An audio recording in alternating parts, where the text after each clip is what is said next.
What's up, everybody?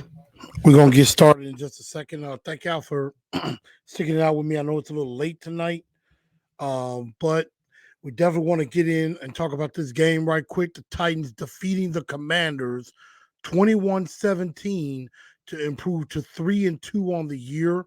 We're definitely going to talk about that in greater detail. We're going to definitely talk about, um, who played well and who did not. Because there definitely was a lot of people that did not play well in this game, and there were a few people that did play well, and so we're definitely going to get into that. We're definitely going to talk about the good, the bad, and the awful, because there was quite a bit that was definitely. There was a couple of things that were good. There were a couple of things that were bad, and there were definitely some things that was absolutely awful. But we're definitely going to get into that in just a bit. So uh, kick back, relax for a minute. We're going to get ready to get started in just a few moments.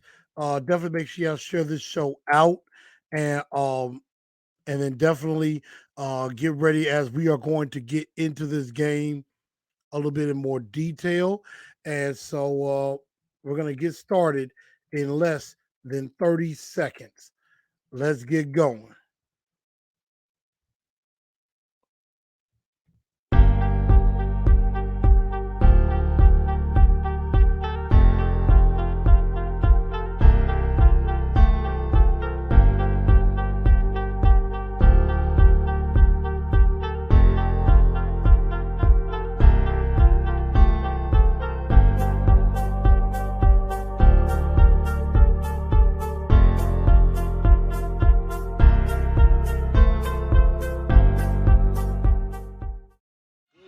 Good evening, Titan Nation. How's everybody?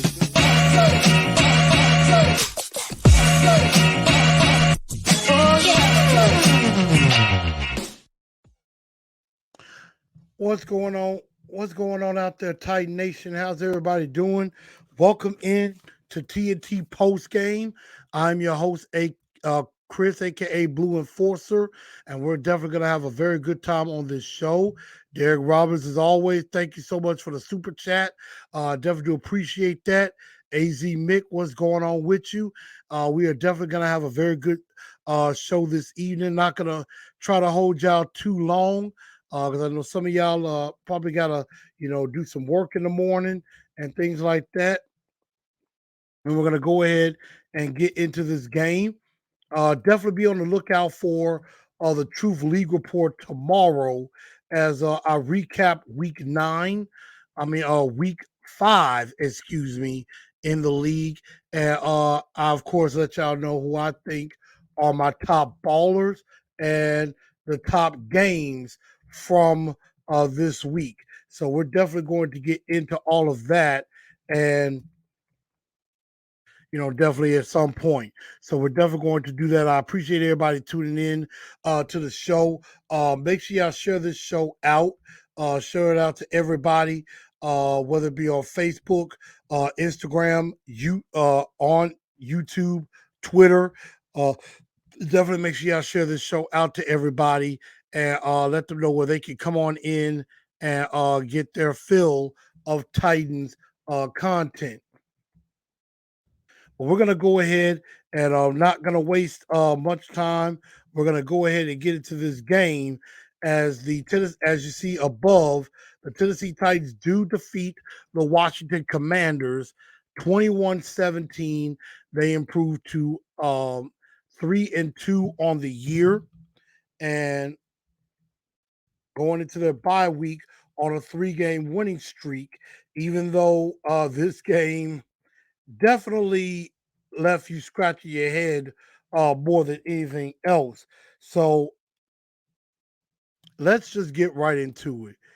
There, there was a lot of things that happened in this game, both good and bad, and everything. And I'm actually gonna have some things going on. Like Carson Wentz, first off, I'm gonna start on the Titans. You had Tannehill, who had a pedestrian type day, even though he was mainly running for his life. with that Washington front coming after him. With that front coming after him. And as I told y'all on Wednesday, I said that Washington defensive line was very good. And they definitely showed that. Montez Sweat was pretty dominant.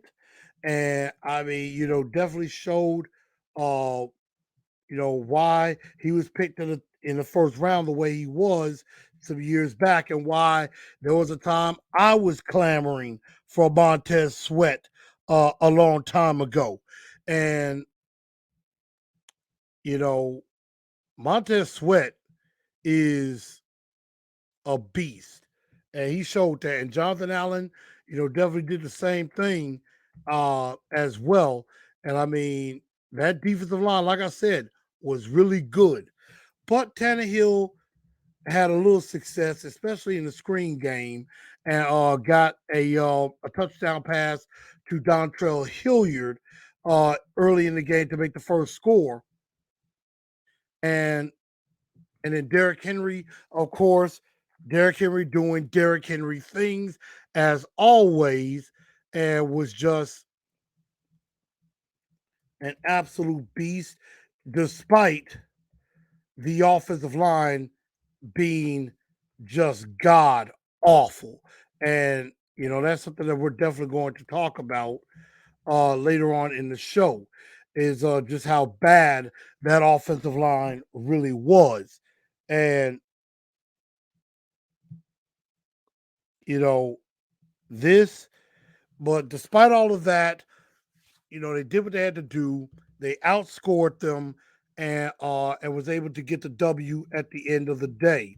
And so again to they improve again to 3-2 on the year. They're on a 3-game winning streak.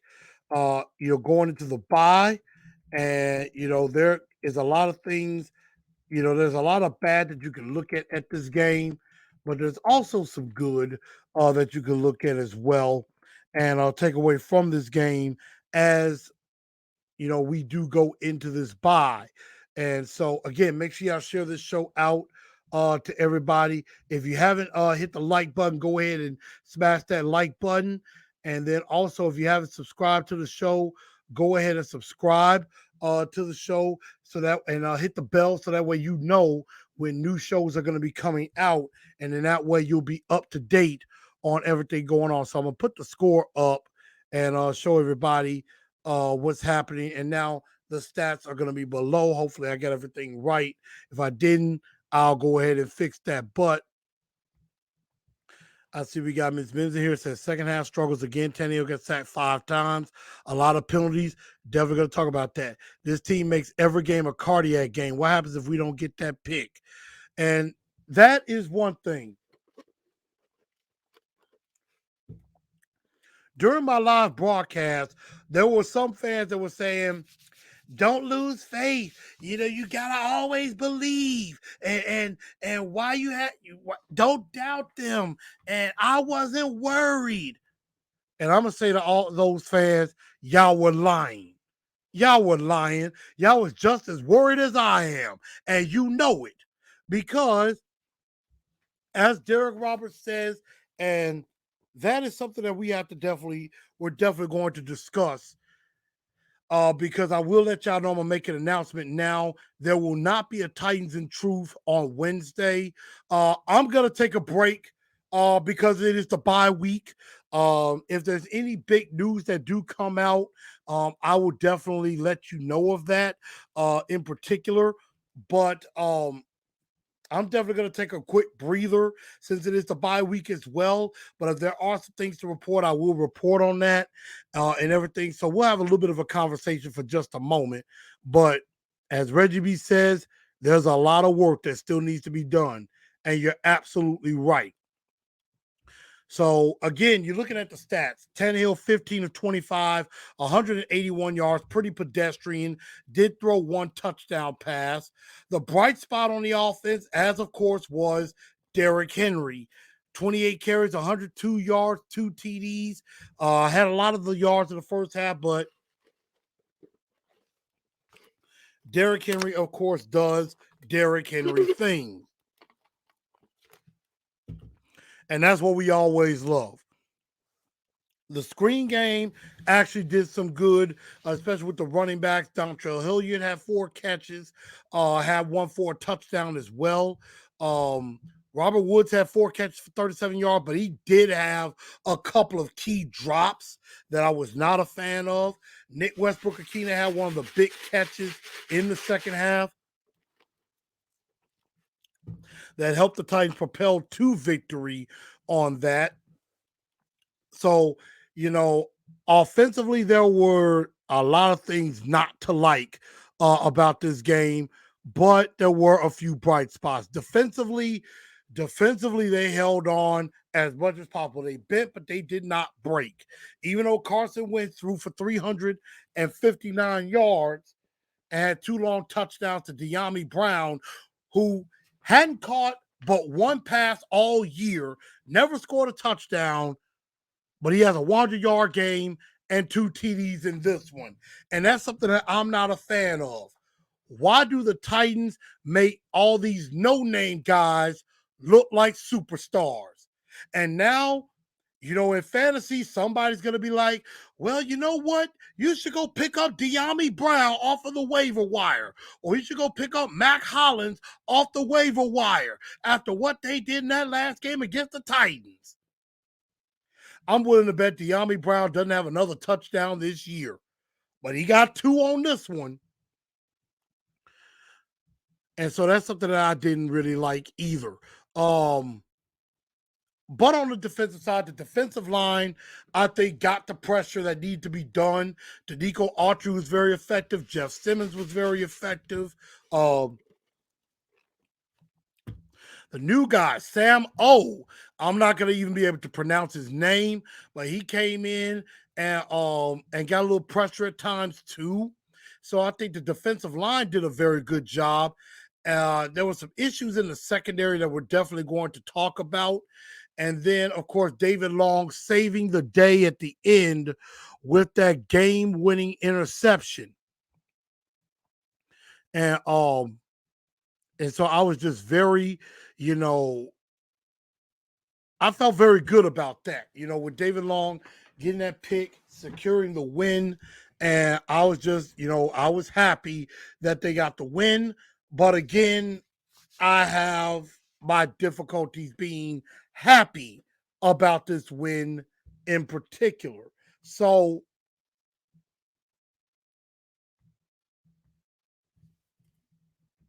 we'll get into the good, the bad, and the awful, and then we're going to have a conversation about, why do the Titans hate winning easy?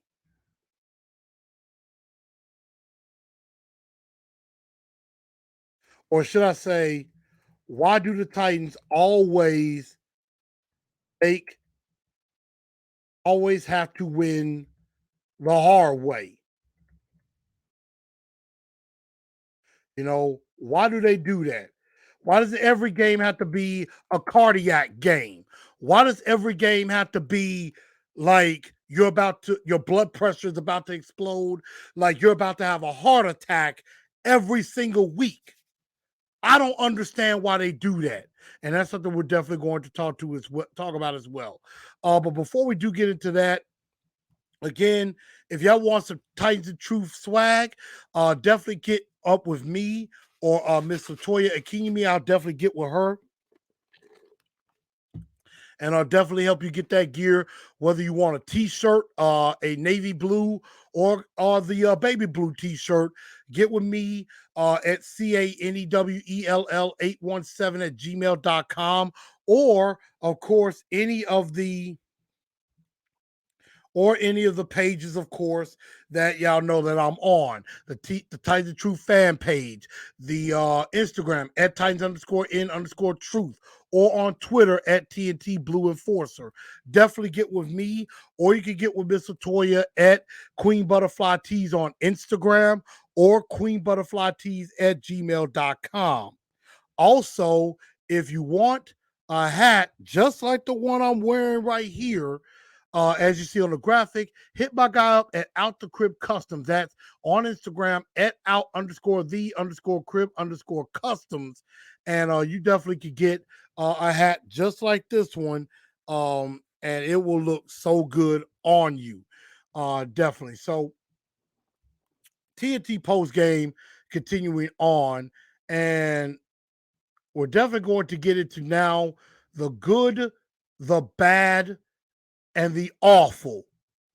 And,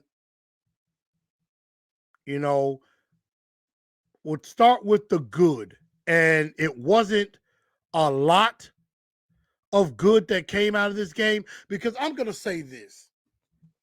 Even though the Tennessee Titans won this game and they're now 3-2, I just do not feel like this was a good win.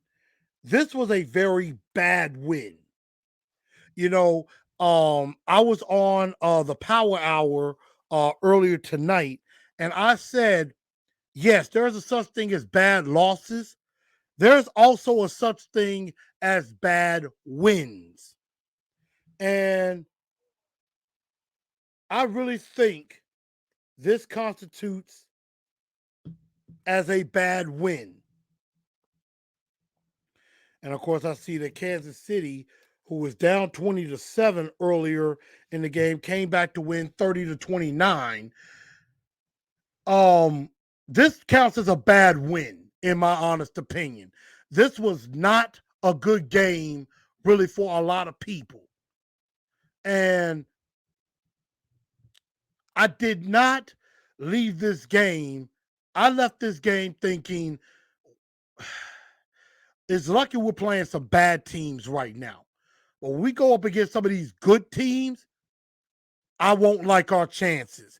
And that's just me being honest. I hope I'm wrong on this. But if we're, Colts are a bad team, we should beat them. The Texans are a bad team, they should beat them. The Jaguars, I think they're a bad team, but I think they're a good bad team. Like, they've gotten better, which is something I don't think any of us expected yet. I said that the Jags would be good in about another year or so. I didn't expect them to be good now. And they're actually doing pretty good, although they lost to the Texans yesterday. But this is not a good football team right now. And we're going to go ahead and get into that with the good, the bad, and the awful. The good, red zone defense.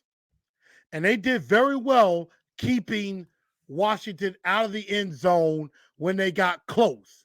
I mean, they forced a field goal. They forced a field goal in one situation, and then, of course, got the interception at the other end. And so, I think the red zone defense has been really, really good all year. And I'll also say the red zone offense has been good too. 12 of 13 trips in the red zone, they've scored a touchdown. So they get very stingy inside of the 20, and they also take advantage inside the 20 as well. Derrick Henry, as usual, has done his good work. And, Derrick Henry is now has, been moving up in his stats.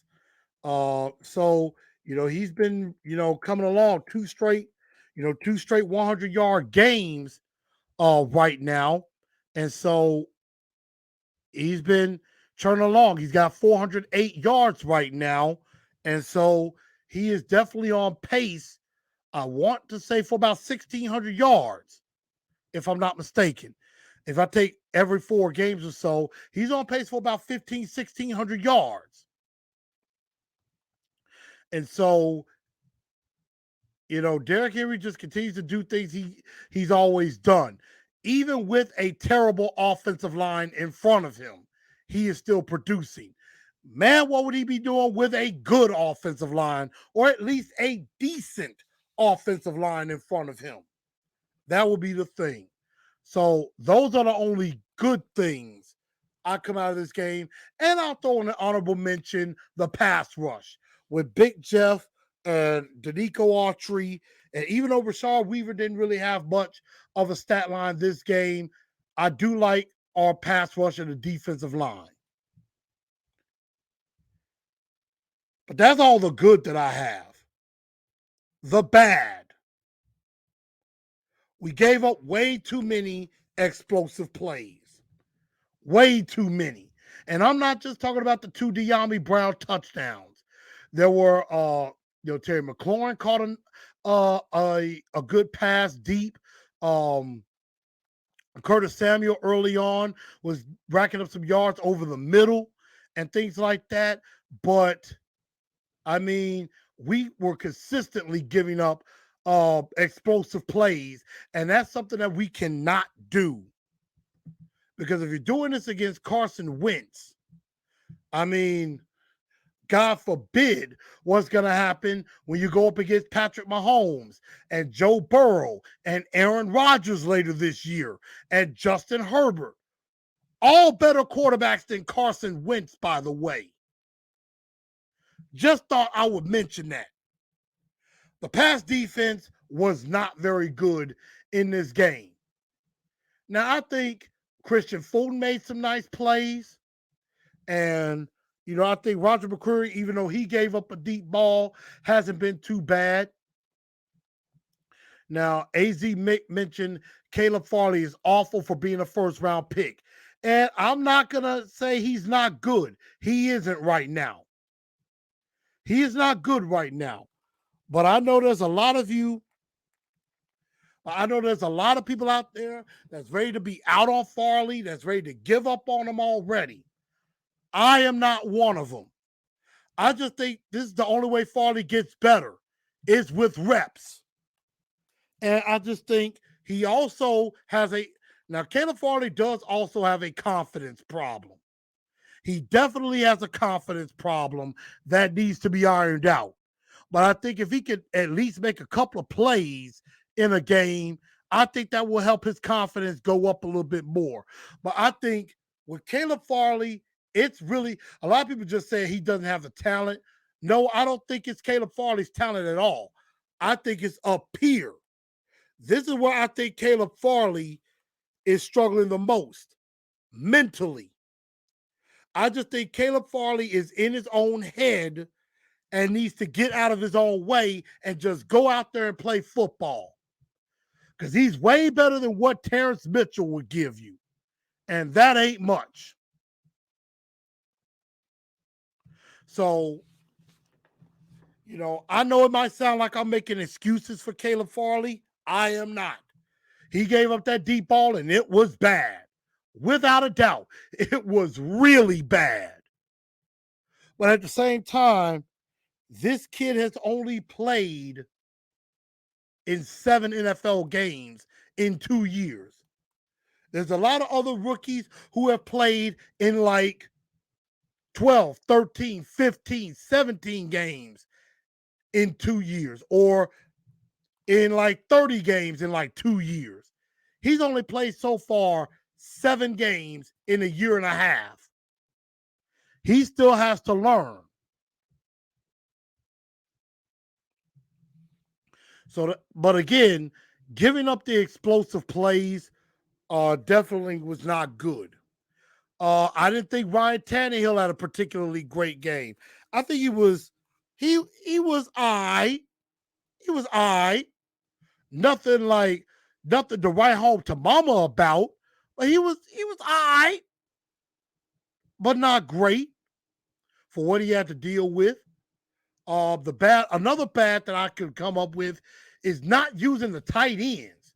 Why are they not throwing the ball to Hooper or Chig? But yet they'll probably definitely give a try throwing the ball to Jeff Swain, because it just seemed like they just love Jeff Swain so much because he's a great blocker. And in this game, he didn't really do well at blocking, to be honest. And then last but not least, the awful, and this was god awful. Matter of fact, for this segment, I got to change it. Not just the awful, but the god awful, and that is the offensive line. This offensive line was absolutely atrocious. This offensive line was horrible. All across the line. Nobody did well. I haven't even went back and relooked at the game, although I should. But I can tell you, the offensive line was absolutely god awful. They could not protect Tannehill. Tannehill was running for his life. And every time it seemed like Tannehill had a shot at something, a defensive lineman was running free, heading towards him. Montez Sweat had his breakout game, had 2 sacks. Jonathan Allen was consistently pushing Aaron Brewer around. Well, Aaron Brewer was getting pushed around by everybody. Dennis Daly was absolutely the worst offensive lineman of the 5. The offensive lineman was god-awful, and I just cannot think of the worst possible bad word I could say about Dennis Daly. He played like dog crap. No, you know what? I'm just going to go ahead and say it. Forgive my language. He played like dog shit. He did. He played like absolute dog shit. He was getting beat down by everybody. It didn't matter who lined up on his side. He was getting beat like a drum. Aaron Brewer, absolutely, completely outmatched. I mean, Vrabel says he's tougher than a $2 steak. Well, a $2 steak ain't very much. Very thin. I've been to some steak houses. A good steak is at least about $25. And I'm talking about 18 ounce, 20, you got like your 10 ounce, your 12 ounce, your 18 ounce. Porterhouses are about 25 ounces. Those are big time steaks. And Aaron Brewer ain't tougher than that. Aaron Brewer's a little soft, if you ask me. I mean, he's tough, but he's thin. He can't hold up against the massive defensive linemen coming at him. They're just going to push him around, and they have. Ben Jones looks like he is at the end of his rope. Dylan Rader starting for, Nate Davis. I didn't really notice him. But the whole offensive line was bad. So, we noticed all of that. And even though I'm going to give Nicholas Petit-Frere a benefit of the doubt, this was his worst game as a Titan. This was bad for him. But I think this will be something he learns from and gets better as time goes on. I actually got hope for Nicholas Petit-Frere. This game, not so much. But the offensive line was absolutely awful. And, and I would say also the whole offense reverted back to his old ways. But instead of playing bad in the second half, they pretty much played bad the whole game. Minus Derrick Henry's 100 yards and minus the 60-some yard catch by Nick Westbrook-Ikhine, which was a nice catch, by the way. Other than that, nobody else really played well. Dontrell Hilliard had a couple of nice catches. But nobody else played well that just oh my God, this offense is great. Todd Downing stinks as usual. The execution stunk. I'll admit that. But nothing about this offense was good. It was all bad. And yet we still won. Against a better team, we would have got destroyed. And that's just me being nice. So, again, that is the good, the bad, and the awful. And Ms. Bibbs, I didn't really get to watch a lot of that game. I didn't really hear that. So I really didn't get to watch much of that game. Um, I think we were all praying. Anybody that says they were not nervous were lying to you. They were lying. So that is the good, the bad, and the awful. But now I do have a topic of conversation that we need to talk about really fast. Of course, some national news to break. Looks like Baker Mayfield, of course, is dealing with an injury. So, another quarterback, PJ Walker, could be starting. He's dealing with a high ankle sprain. And so PJ Walker could be next in line to start because Baker Mayfield's going to be out due to injury, and Sam Darnold is still out on IR as well. And Matt Rule was fired by the Carolina Panthers today after they started off 1-4. So he is out as Carolina Panther head coach, which they did do the same thing to Todd Downing. But quick question. Why do the Titans do us like this? Why can they not seem to ever win the easy way? They always have to win the hard way. It seems like they never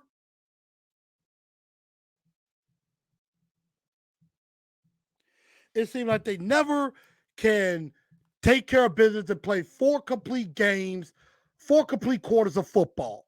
They always seem to just let that other team hang around. They always seem to let this game stay closer than it should. And I'm not liking that because it's like what Derrick Henry said last week. Eventually, it's going to catch up to you. And in this game, it almost did. Because all I'm thinking in my mind is Commanders finna score and win this game. They are finna take this game away from us. But David Long saves the day at the very end. But I cannot stand this, but the Titans have always done this. They never go out there and just punch a team in the mouth and go out there and win a game, 24-0 or 35-3 or 31-10. It always seems to be a 17-13 or, 20-14 or 20-17 or 24-21. And it always seems like they just let the team hang around.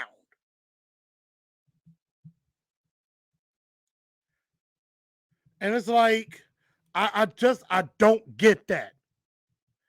Darryl Robinson said, we adopt the identity of a coach who was an underdog his whole career.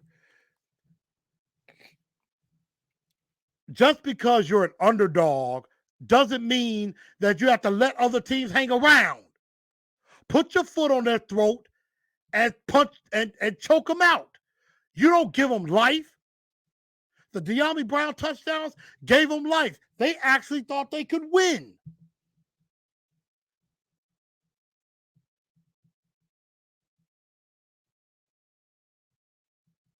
So I hate that. You don't leave a game to chance. If you got a chance to beat the crap out of a team, do it. And quit messing around. And make adjustments and adapt. Because it's Vrabel. He wants to win hard. Well, that ain't going to be a good recipe going forward if that's the way he wanted. And Ms. Bibb said, well, the Steelers are 1-4. Why don't they fire the coach from the Steelers? Here's the problem with that. And Ms. Mims, you got to understand this. They're not going to fire Mike Tomlin just because they're having one bad season. Mike Tomlin has been the head coach of the Pittsburgh Steelers for 16 years. The Pittsburgh Steelers, in the last 40 years, have had 3 head coaches in over 40 years. Well, yeah, in over 40 years, 3 head coaches. That's it. Since the 70s, Chuck Noll, Bill Cowher, Mike Tomlin. That's it. And Mike Tomlin has had a winning season every single year he's been there. This might be the first year he doesn't have a winning season. They're not going to fire him because of that. He's been too good. So that's why they won't fire him. And they're not going to. I would not call for Mike Tomlin's head because the Steelers, Mike Tomlin has been a great coach. They just don't have the talent. Right now, Kenny Pickett is starting at quarterback for them. He's got to learn to be a starting quarterback in the NFL. They're just trying to get past this being a new era and no Big Ben. They have no TJ Watt is out on the other side. So they're learning to win again under a new quarterback. That's why. Darryl Robinson said, we need help at O-line. Bad. Wheezy Bowski. Listening at work. I appreciate it.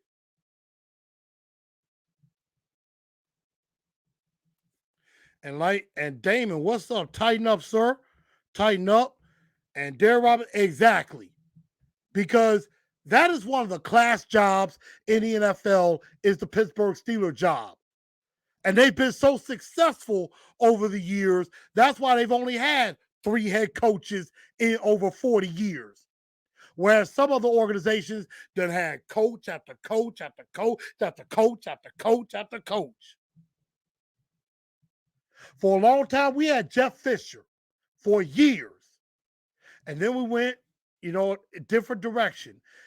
After that, then, you go to, Mike Munchak and Ken Wisenhunt, Mike Malarkey, and now Mike Vrabel. We've had more coaches in the last 10 years, in the last, 15 years than the Steelers have had. We've had 4 head coaches in the last 15 years. Steelers have had 1. And they do well. But again, back to the subject at hand, I don't understand why they have to win the hard way. You have a chance to get up on a team, you get up on a team. You get up 14 up to 24 to 10, you should continue to smash. That Colts game should have been like 31 to 10. Should have been like a 35-13, maybe a 35-17 game like that. I never understand why they make it so hard in football games when they could just go ahead, go out there, execute, beat the team down, and move on. But I think that's a question we'll never find the actual answer to because we know Vrabel knows everything more than us. But anyway, that's really all I got to say about that. I'm going to answer a couple of y'all questions, but we're going to get ready to close this show out. Let's see. Landon says, do you think that in most of the first half that Downing's play calls were scripted, and in the second half is when he can't do that, he's in trouble? And Mike Bishop on the Power Hour, shout out to the Power Hour. Definitely go check out that show. I was just on there earlier tonight on YouTube. And he said there are 3 qualities to being a good coach and a good play caller. And that is creativity, adaptability, and just doing what you have to do, knowing to win the game. And Todd Downing does none of those well. I mean, there were a couple of calls where it was pretty good. You know, the King Cat, that shovel pass to Chick that got called back off of a stupid penalty. The fake screen to Henry, the screen to Hilliard, good play call. He has a couple of those. First half didn't go so well scripted this game because this was the first game of the year where we didn't score an opening touchdown. But he doesn't adapt. And that's the problem. And Vrabel doesn't adapt well either. That is a major problem going forward. You have, and a wrestler, Triple H, said it best as a part of evolution. You either adapt or perish. You got to always be able to adapt to any situation. And I've said this before, you have to make adjustments daily because the other team is going to make adjustments. So when that other team makes adjustments, you got to anticipate and you got to make adjustments to the adjustment. And as I've always said, from the first half, you got to make some adjustments to the second half. From the first quarter, you got to make some adjustments going into the second quarter, into the third quarter, into the fourth quarter. You got to make adjustments. A good coach always knows they have to make adjustments all the time. That way you keep a team guessing and not be predictable. It's all about adaptability. It's all about making adjustments, which is something that Todd Downing does not do well.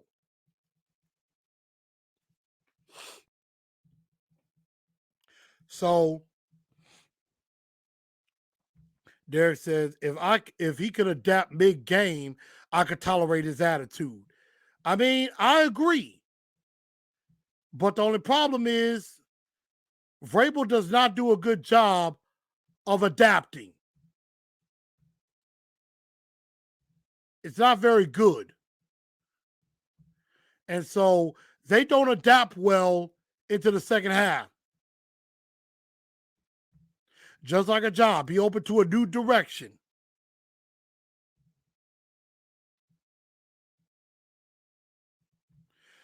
And I agree with that too, Landon. I do agree. Yep. Second half shows his hand. First half does an okay job. And in this game, it wasn't really good this time. But yeah, Tyler Data said, oh, well, we need to execute better. Like, take responsibility on yourself and realize you're bad. And I've said, and that is an excellent comment because I say this all the time. If one or two people are messing up, it is that person or those two people. But if an entire unit is messing up, then you kind of got to take a look at who is over that unit and reevaluate them. Because, you know, you can have all the talent in the world, but if everybody is struggling, if everybody on the offense is struggling, then you got to take a look at the overall, who leads the offense overall. And I'm not talking about Tannehill, because Tannehill is included in the offense. Who is over the offense as far as play calling? Make sure the right players on the field. Make sure that the right plays are being called. That's on Downing. And since Vrabel is over Downing, that's on Vrabel as well.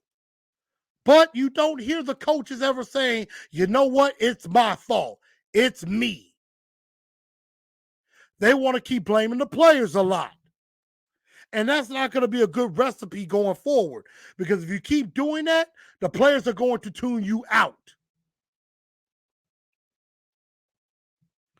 Is Burks okay? Well, Burks is on the IR. He's going to miss at least another 3 games. So he's on short-term IR. I don't know how long he's going to be out dealing with a turf toe. Thank God he won't need surgery, but he's going to be out for a little bit of time. Eventually, Tim Kelly is going to be offensive coordinator, I think. So that's just going to be the truth. But y'all, there's really not much more to really talk about. I'm gonna go ahead and give my final thoughts. By the way, I'm going to mention there will not be a Titans in Truth on Wednesday since it is the bye week. I'm gonna take a break, basically. But yeah, the Titans need to take a look at themselves in the mirror. They need to definitely make some changes along the offensive line. They need to get some healthy bodies back. Quit. They need to find out a way to stop giving up explosive plays. And they need to figure out a way to open up this passing game a lot better. And Damon said we need to look at our trainers too. I mean, yeah, strength and conditioning seems to be a problem because we get guys hurt all the time. But injuries happen all over the league. It's not just us. You had all training camp and preseason. And that's true. You have. So we'll see if they do make some changes. I'm not very confident that they will because, again, Vrabel is very stubborn. He thinks what he does is always correct and that he's never wrong. And we're definitely going to find out. So they got 2 weeks to prepare for Indianapolis.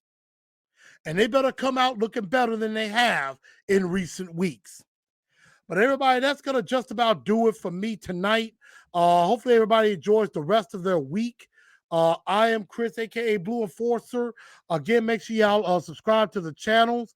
Also, make sure you hit that like button. Definitely hit the like button if you're in here watching. And also subscribe to the channel as well.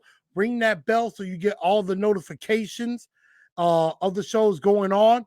So I definitely do thank y'all for tuning into the show. And I hope everybody has a very good rest of the week. And I'm going to be doing the week 5 review tomorrow. So get ready for that of the NFL. And then I will definitely make some picks for the weekend. And next Wednesday, we will get ready to preview the Indianapolis Colts. I'm going to try to see. I think I may have a guest coming on for that as well from the Colts side. So definitely stay tuned for that. But y'all have a good one. Tighten up. That's all we know how to do. I holla.